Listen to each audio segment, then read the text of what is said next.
there will be an attempt to enforce this ruling, then it will be the end of the international community conduct as we know it. Wow. So in any kind of dispute between countries, then you can just turn it into the court, and the court will be the sole decider over everything is going on. And I would say from the get-go, the Palestinians have tried all the time to actually render the entire situation here under the ruling of international court, understanding that they have the votes. You know, there is this automatic majority, 22 Arab countries, 57 Muslim countries, other countries which, of course, go with the Arabs, may it be North Korea, Iran, South Africa, and whatever. So they always knew that they have the numbers in the international community. They have tried, until now, without success, to bring Israel into this court. So if this court, holds, then everything else will just go into it and will go down the drain. That means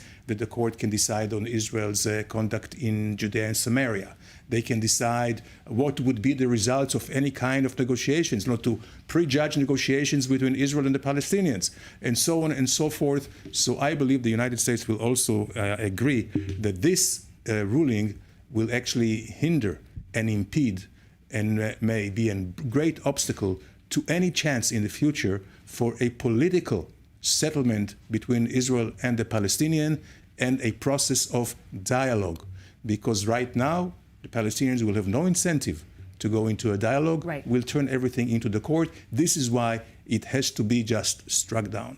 Wow. All right. Also, before we go to you, the Prime Minister just announced that he's going to meet with the foreign justice and defense ministers in an urgent meeting as a result of this, and we'll inform all of you of that when we get more information. Benjamin.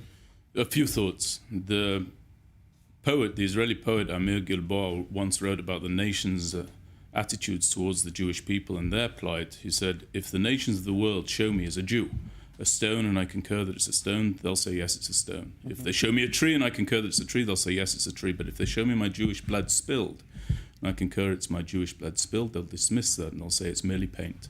It's merely color. And what I think that the decision of the ICJ today reflects is the fact that that attitude has not changed. We have Jewish people, Israelis, massacred. We go in to defend ourselves against the source of that threat and the culprits of that massacre. We move Gazans southward in order to preserve life. We're accused of ethnic cleansing for doing so. We then move them northward in order to preserve life. We're then falsely accused of dealing in genocide.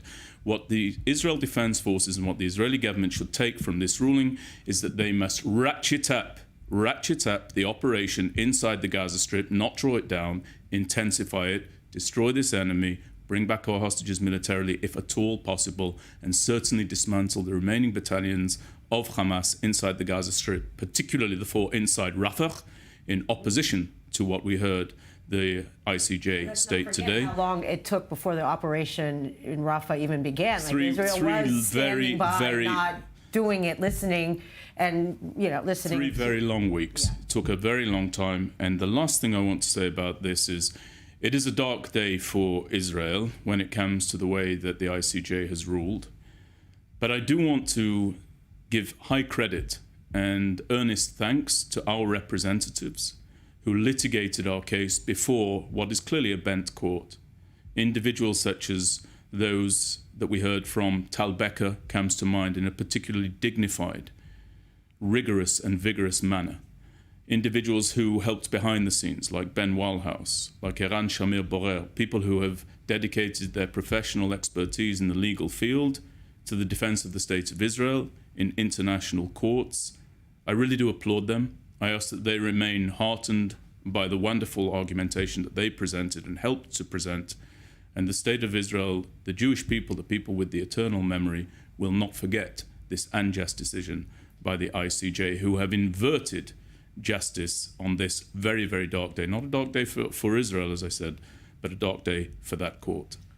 Very well said by Benjamin, and I would add one more personality, which is Justice Barak, Aaron Barak, who was a sole but very bright light, was like just 1 out of 2 who were actually voting against this ruling, and he has to be applauded as well. And the other was a judge from Uganda. Yes, the vice president of the court. Right. All right. So we're going to come back. I'm going to give an update about the hostages, come back to you. The IDF, as many of you have already learned, has recovered the body of 3 more hostages from the tunnels of Gaza. This after an intense overnight operation in northern Gaza.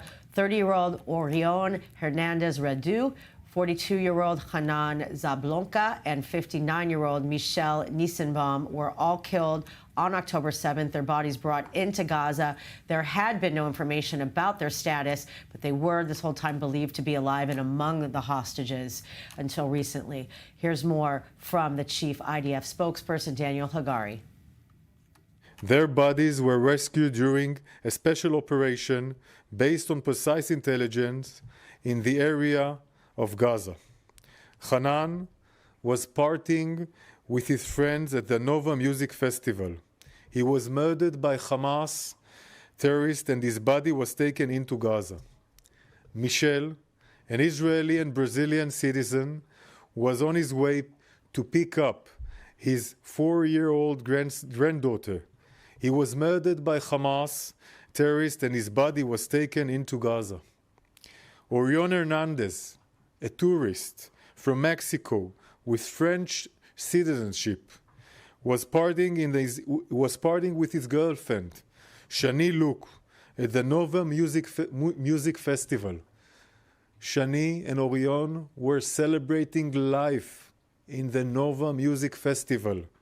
They were both murdered by Hamas terrorists and their bodies were taken into Gaza. Our hearts go out to their families at this difficult time.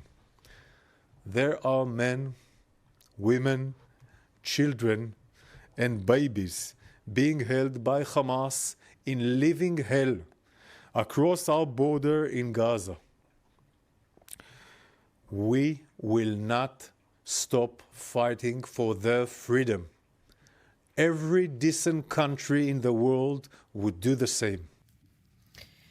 Meanwhile, a new effort to revive the talks over the hostage deal. This evening, French President Emmanuel Macron will host the foreign ministers of 4 key Arab states for talks on the war between Israel and Hamas. In Gaza, Macron and his foreign minister, will meet with the foreign ministers of Qatar, Egypt, Jordan, and Saudi Arabia. Also, a short time ago, Axios reported that CIA Director William Burns will meet with Mossad Chief David Barnea, as well as the Qatari Prime Minister in Paris later today. This high-level meeting would be the first time since negotiations fell apart about 2 weeks ago. All right, back with both of you. We're talking about the hostages. Another thing the court didn't mention is we recovered 4 hostages in the tunnels. There was no genocide. Nobody was killed. There was intelligence that was leading the IDF. Even the last time, last week when this happened, intelligence and a lot of care and caution used to do that. Yes, and against all international conventions, against human decency, the Hamas never allowed the Red Cross, International Red Cross, to visit. They never even supplied a list of all those who are hostages there. So there is crime over crime over crime, and the fact that Israel is the one which is put on trial makes a mockery of the entire validity of this court, and also it shows the bias, almost I would say discrimination against the Jewish state. Nothing new. It just seems like it's just one thing after another. And let's not forget the genocide that took place on October 7th, with families that still don't have the bodies of their loved ones home for a proper burial. 3 bodies that came home caused the convulsion of millions of bodies here in the States of Israel, that tightening of the knot in our stomach as we wait to learn about who it is who's coming home tragically for burial, robbed of their lives, robbed of a future that they are more than entitled to as human beings, as an act of human decency. I do want to say that the father of Hassan Yablonka learned about the passing of his son by way of rumors on Instagram and Telegram and other social media networks. Wow. People should refrain from doing that. I think the families need to be given the opportunity to learn about the passing of their loved ones through the authorities once it's confirmed. And I just want to conclude by talking and reminding everyone about who we're fighting. Jamal Hussein and Ahmed Radi, who was Jamal Hussein Ahmed Radi, who's 47 years old, and his son Abdallah, who's 18 years of age, were involved in the attack on October 7th. Here's what they said. The son: my father raped a woman, then I did, and then Ahmed, his cousin, did, and then we left. But my father killed the woman after we finished raping her. This is the son.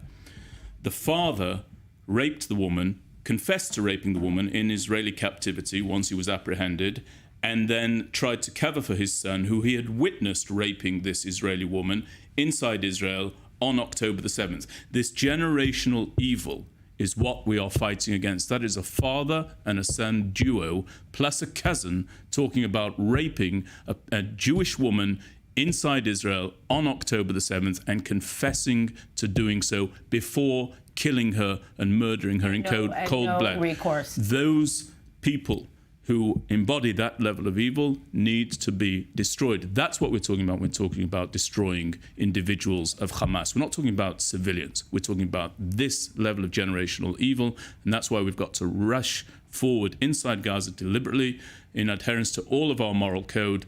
But I think move forward, boys. Kadima, get on with it. Let's win this war. All right, final thoughts. We have 30 seconds. Just as ISIS was, the attempt was to eradicate it from the face of the earth, Hamas is just as bad or even worse than ISIS. So there should be a call for international, campaign to eradicate Hamas once and for all, like they're attempting to do with ISIS. All right, thank you both so much, and thank you all for watching this special edition of I-24 News. I'm Emily Francis. Please stay